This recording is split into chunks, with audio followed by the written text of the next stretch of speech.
안녕하세요. 양스텔라입니다. 오늘도 함께 해주셔서 감사합니다. 오늘은 12월부터 달라지는 여러 가지 정책들 중에서 우리 일상생활과 관련이 깊어서 꼭 알아두셔야 하는 내용들만 요약해서 5가지를 설명드리겠습니다. 시청하시기 전에 좋아요만 한번 눌러주세요.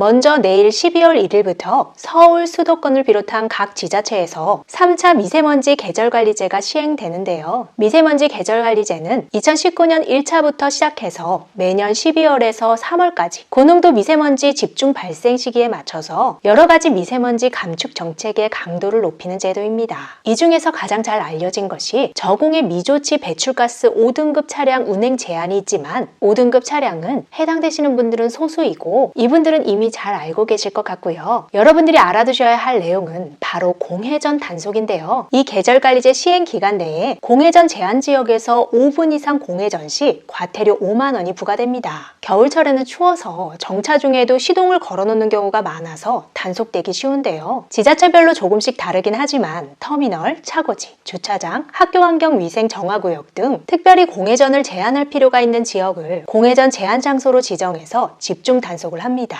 1차 경고를 하고 5분 후에 단속하는 것이 보통이지만 법적으로 경고 없이도 단속할 수도 있어서 운전하시는 분들 주의하셔야겠습니다. 이 외에도 각 지자체별로 여러 가지 점검, 단속, 강화 등의 제도가 시행되는데요. 서울시를 예로 들면 승용차 마일리지, 에코 마일리지 추가 특별 포인트를 제공한다거나 대기오염 관련된 여러 가지 점검이나 단속이 강화됩니다. 두 번째로 12월 16일부터는 나라 돈을 눈먼 돈이라고 생각하고 국고 보조금을 부정수급했다가 적발되면 최대 5년간 보조금을 받을 수 없게 됩니다. 2019년에 국고보조금을 부정수급해서 적발된 것만 20만 6천여 건이 넘고 금액으로는 862억 6천만 원이나 된다고 하고요. 전년 대비 건수는 5배 이상, 금액은 2배 이상 늘어난 것이라고 합니다. 이렇게 보조금을 부정수급해서 반환 명령을 받은 경우에 1년에서 5년의 보조금 지급 제한 기간을 두는 내용이 담긴 보조금 관리에 관한 법률 시행령 개정안이 입법 예고를 거쳐서 이번 16일부터 시행되는 건데요. 다른 사람 통장으로 입금을 받는 등의 기초생활수급자 부정수급이나 어린이집에 다니지 않는 아이를 허위로 등록해서 보조금을 타내는 등의 작은 금액부터 공사비를 부풀려서 정부 보조금을 과도하게 받아내는 등의 큰 규모의 부정수급까지 다양합니다. 사실 그동안에는 토목 건설 분야에서는 이런 부정수급이 관행처럼 되어 있는 것도 많았죠. 앞으로 관리가 강화되면서 부정수급 사례가 한 번이라도 적발되면 5년간 보조금을 받을 수 없게 되고 보조금을 지급 목적과 다른 용도로 쓴 사실이 2회 이상 적발되면 3년간 보조금 지급 요건을 갖추지 못한 상태로 지원금을 받아서 반환 명령을 받았다면 1년 동안 보조금 지급이 제한됩니다.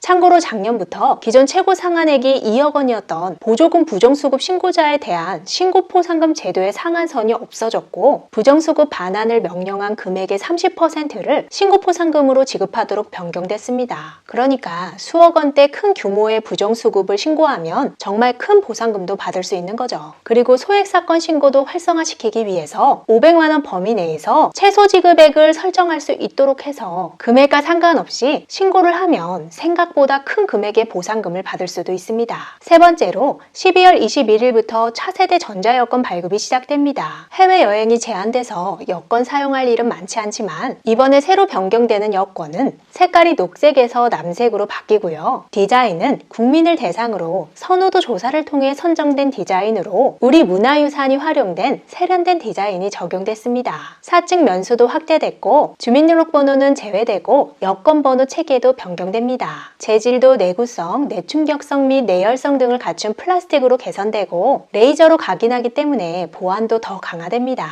12월 21일부터 시작되기 때문에 신청일 기준으로 12월 20일까지 여권 신청을 하신다면 기존 녹색 여권이 발급되니까 참고하셨다가 시간적 여유가 된다면 21일부터 신청하시면 좋겠습니다. 하지만 기존 여권의 재고가 많이 남아있기 때문에 21일 이후에도 유효기간 5년 미만 여권으로 기존 여권을 신청하면 여권 발급 수수료가 15,000원으로 더 저렴하게 신청하실 수 있습니다. 이 외에 21일부터 방문 신청자에 한해서 우편 직배송으로도 여권을 받을 수 있고요. 민원인이 별도 신청을 하면 여권 추가 기재란에 출생지도 표기할 수 있습니다. 네 번째로 12월 21일부터는 이미 거래된 부동산 매물 광고가 사라집니다. 거래가 완료된 부동산 매물이 네이버 부동산에 남아있는 등의 허위 매물이 정리가 되는 건데요. 공인중개사에서 거래가 성사됐는데도 매물을 삭제하지 않으면 500만 원 이하의 과태료가 부과됩니다. 다섯 번째로 12월 25일부터는 투명 페트병 별도 분리배출제가 공동주택에서 단독주택까지 그리고 전국으로 확대됩니다. 작년 12월 25일부터 300세대 이상 공동주택하고 150세대 이상이면서 엘리베이터가 있거나 중앙 집중식 난방을 하는 아파트부터 투명 페트병 분리배출제가 시범 시작됐는데요. 이제는 전국적으로 다세대 주택하고 단독주택까지 모두 투명 페트병을 별도로 분리배출하셔야 합니다. 중요한 건 붙어있는 비닐 스티커를 제거하고 버리셔야 하는데요. 요즘 나오는 대부분의 투명 플라스틱 제품은 거의 모두 비닐 스티커를 쉽게 제거할 수 있도록 에코 절취선이 있죠. 일회용 플라스틱을 많이 사용하는 건 좋지 않지만 모든 국민들이 일상에서 워낙 자주 사용하니까 버리실 때 습관적으로 비닐을 제거하고 버리셔야겠습니다. 분리배출 규정을 어기면 최대 30만 원의 과태료가 부과되니까 꼭 알아두시기 바랍니다. 끝까지 시청해주셔서 감사합니다. 영상이 유익했다면 주변 분들에게 공유해 주시고 다음 영상에서 우리 또 만나요. 오늘도 행복하세요.